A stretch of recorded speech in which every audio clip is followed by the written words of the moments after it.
Hey everyone, it is Sunday, April 5th, 2020.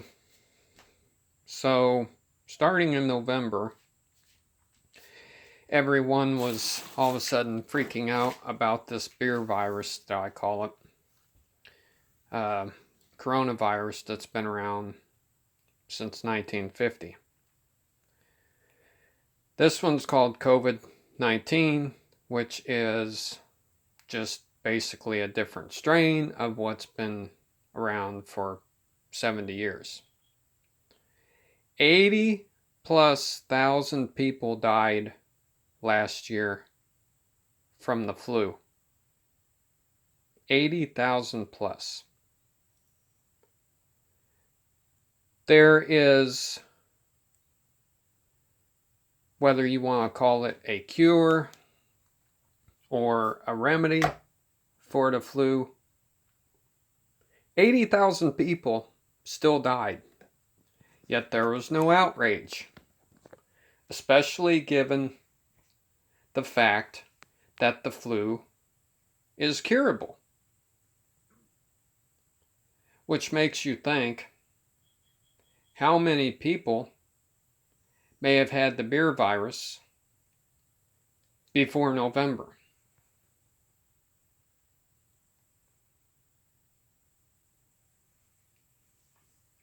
Now, stores and people are going nuts. The CDC says that you're supposed to stay anywhere. They started at 6 feet. Now they're saying up to 24 feet. And apparently this beer virus contagion or whatever can hang in the air. Okay.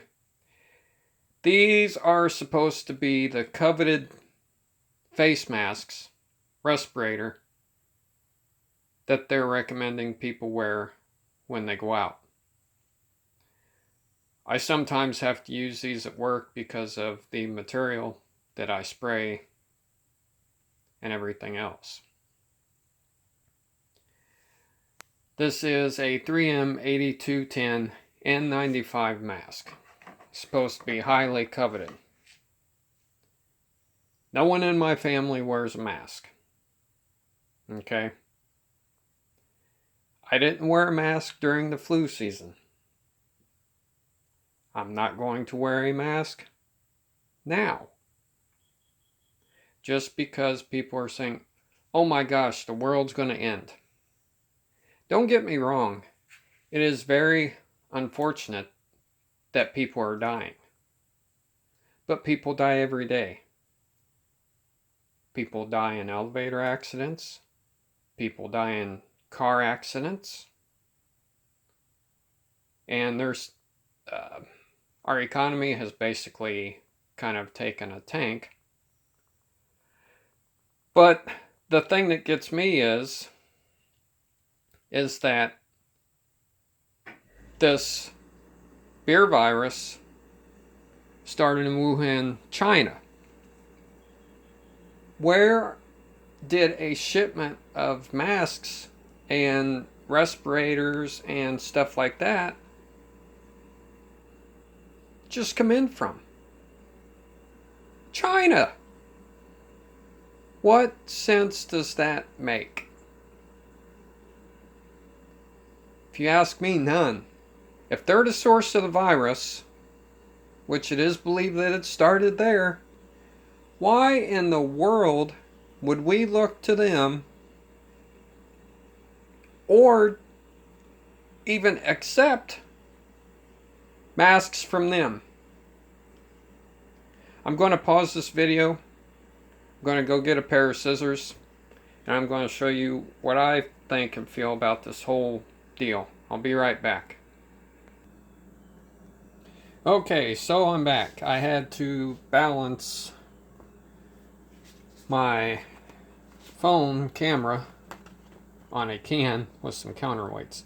Anyway, this is the N95 mask that I showed you earlier. Now I'm going to show you what I think of this whole deal.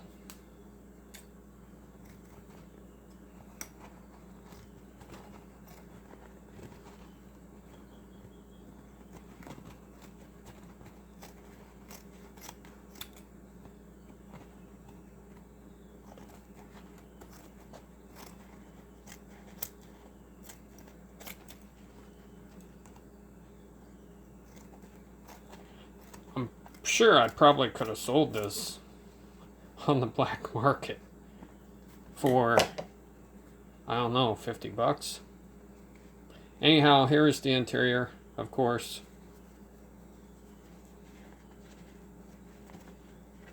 Here is the outer, whatever you want to call it, just material, shield, whatever. So there is a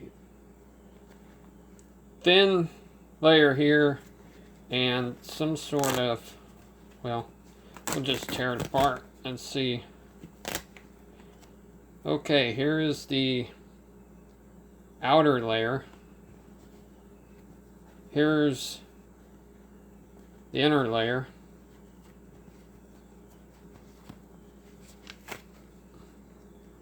And here is, assuming some sort of cloth, maybe cotton.